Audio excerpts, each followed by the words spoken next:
सहाबा किराम रज़ियल्लाहु ताला अन्हुम ने पूछा, या रसूल अल्लाह सल्लल्लाहु अलैहि वसल्लम, क्या वालिदैन का कोई ऐसा हक भी है जो उनके दुनिया से चले जाने के बाद भी बरकरार रहे, कि वो दुनिया से चले गए मगर हक उनका बाकी है, वो हक अदा करना है। हम में से कोई भी ऐसा नहीं कि जिसके वालिदैन ना हो, बाज के चले गए दुनिया से, बाज के मौजूद हैं, सबके लिए ये निसाब है। तो नबी अकरम नूरे मुजस्सम शफीए मुअज़्ज़म सल्लल्लाहु अलैहि वसल्लम ने फरमाया, 5 किस्म के हुकूक हैं। वालिदैन फौत हो जाए फिर भी वो हुकूक बाकी रहते हैं। खा वालिदा फौत हो गई या वालिद, उनके जाने के बाद उनके 5 किस्म के हुकूक औलाद पे बरकरार रहते हैं। पहला हक उनमें से क्या है? रसूल पाक सल्लल्लाहु अलैहि वसल्लम इरशाद फरमाते हैं, अस्सलातु अलैहिमा, उनकी वफात के बाद पहला हक औलाद पे ये है कि अपने वालिदैन की नमाज़े जनाजा में शिरकत करे। और ये कहने को तो छोटी सी बात, मगर हकीकत इसको सारे हुकूक पर मुकद्दम किया गया।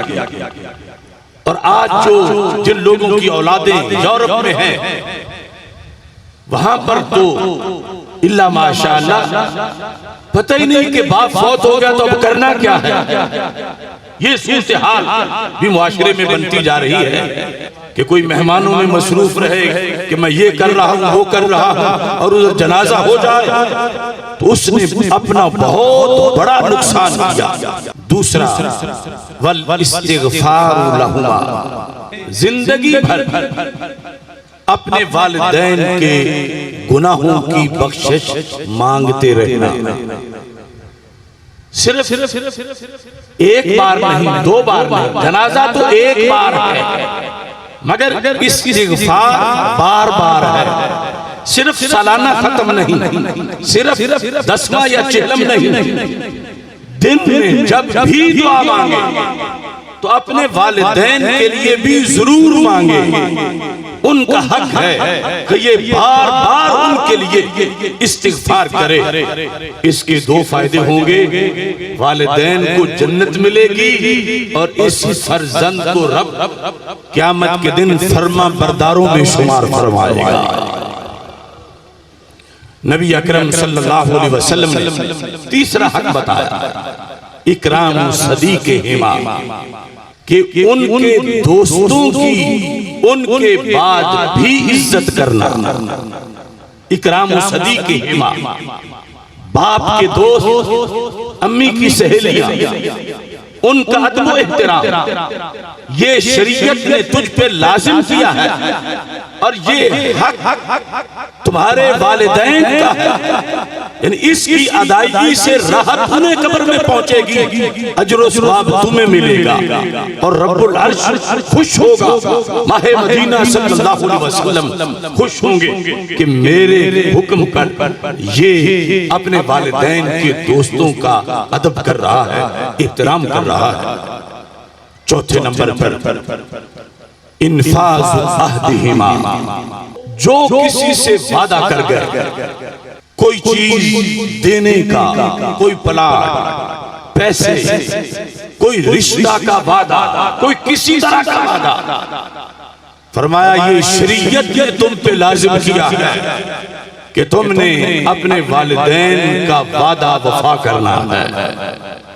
तुमने ये नहीं कहना कि मैं तो जिम्मेदार नहीं, ये तो मेरे अब्बा जी ने कहा था, वो होते तो वो देते, मैं नहीं दूंगा, या ये तो अम्मी जी ने कहा था, अब मैं नहीं ऐसा कर सकता। शरीयत मुतहरा ने जहां वालिदैन की विरासत का तुझे वारिस बनाया, वहां ये भी लाज़िम किया कि उन्होंने जो वादा किया है उस वादे को भी बाद में पूरा किया जाए, ताकि पता चले कि इस्लाम वो दीन है कि जिसमें सिर्फ जिंदों के ही हुकूक नहीं, जो दुनिया से चले जाए इस्लाम उनके हुकूक पे भी पहरा देता है।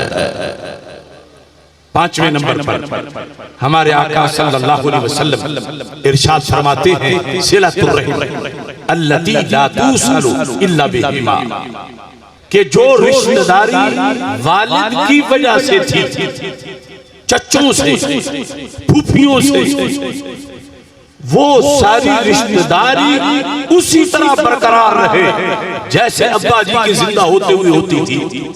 और जो रिश्तेदारी अम्मी जी की निस्बत से है, मामूओं से और खालाओं से, वो रिश्तेदारी भी वैसे ही तरोताजा और उसको बरकरार रखना, ये भी इस्लाम ने जाने वालों का हक बताया है। देखो कितना हुस्न है इस्लाम की तालीमात में, इससे मुआशरे में कितना अमन आता है, कितना सुकून आता है। अब ये जो आखिरी तीनों हुकूक हैं, इनका ताल्लुक डायरेक्ट सोसाइटी के अफराद के साथ है। कितने केसेस हैं कि वो सारे खत्म हो जाए अगर इस एक हदीस पे अमल कर लिया जाए। आज अदालतों में भतीजों चच्चों के झगड़े और भतीजों और फूफियों के झगड़े और भांजों और मामूओं के झगड़े, उधर हदीस ये कह रही है कि तुमने बाप के जिंदा होते हुए जैसे तुम्हें हयात थी अपने चच्चों की और फूफियों की, ऐसे ही आप भी रखनी है।